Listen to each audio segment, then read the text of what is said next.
Shalom, salam sejahtera untuk kita semua. Kita tiba pada pendalaman pelajaran sekolah Sabat kita minggu ini yang berjudul Allah Pengasih dan Penyayang. Mari kita tunduk kepala sejenak. Ya Tuhan Allah kami dalam sorga, segala syukur dan terima kasih kami naikkan kepadamu untuk segala penyertaan pimpinan dan berkat-Mu sepanjang hari ini, dan saat ini kami mengikuti pendalaman sekolah Sabat yang telah kami pelajari selama sepekan. Kiranya Roh Kudus-Mu boleh menolong hati pikiran kami dan hati kami boleh dibukakan agar kami boleh mengerti, merasakan kasih sayang Allah dalam kehidupan kami. Kami mohon doa ini dengan mohon ampun dosa kami. Dalam nama Tuhan Yesus kami berdoa. Amin. Memahami kasih sayang Allah bagi kita tidak akan sempurna karena kita manusia berdosa dan keterbatasan dalam pemikiran kita. Di Alkitab diumpamakan kasih sayang Allah itu melebihi daripada cinta seorang ibu kepada bayinya. Kita tahu seorang ibu yang melahirkan bayi, dia sangat cinta dan sayang sekali. Dipeluknya, didekapnya, digendongnya, diberikan minum susu, dan dibikin nyaman agar bayi itu senang. Demikian juga orang tua, sebagaimana Anda dan saya sebagai orang tua, tentu mencintai anak-anak kita, bukan? Ya. Dari kecil kita rawat, kita besarkan, kita didik, kita sekolahkan, berapapun biayanya, demi masa depan anak kita. Nah, setelah besar, kenyataannya dia mulai mengenal dunia luar. Kadang-kadang dia terpengaruh dengan teman-teman dari dunia luar. Maka kadang-kadang anak kita membantah, anak kita melawan, dinasehati tidak menurut, akibatnya rengganglah hubungan orang tua dengan anak. Terburuknya putus hubungan. Apakah Allah juga seperti seorang ayah yang kemudian ayahnya melawan, memberontak, lalu tidak mengasihi lagi, tidak memberikan kasih sayangnya kepada anaknya? Mari kita baca di dalam Hosea pasal 11. Hosea pasal 11 ayat 8 dan 9. Dikatakan di sana, masakan aku membiarkan engkau, hai Efraim, menyerahkan engkau, hai Israel? Masakan aku membiarkan engkau seperti Atma, membuat engkau seperti Seboim? Atma dan Seboim itu seperti Sodom dan Gomora, kota yang jahat yang dibinasakan Tuhan. Hatiku berbalik dalam diriku, belas kasihanku bangkit serentak. Aku tidak akan melaksanakan murkaku yang banyak, yang bernyala-nyala itu. Tidak akan membinasakan Efraim kembali.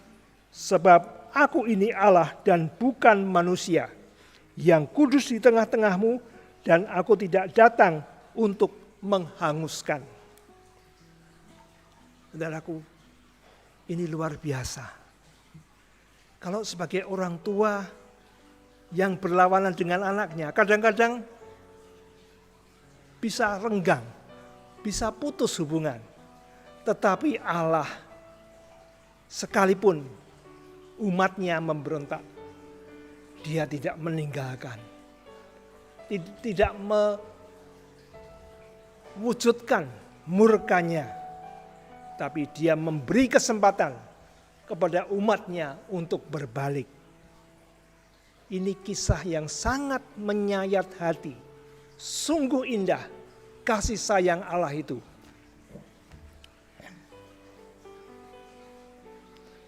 Kita ingat perumpamaan anak yang terhilang. Pada waktu si bungsu itu sudah kehabisan uang, makan pun susah. Dia ingat bapaknya. Lalu dia pulang ke rumah bapaknya.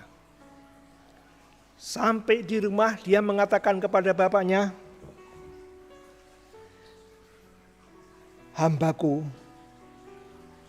berdosa kepada sorga dan juga terhadap Bapak.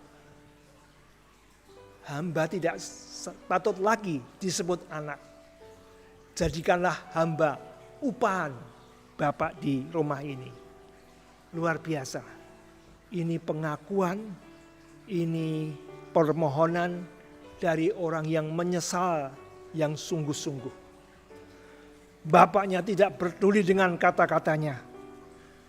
Dia peluk anaknya yang pernah meminta warisan, hidup foya-foya di dalam dosa, dan sekarang dia pulang seperti gembel.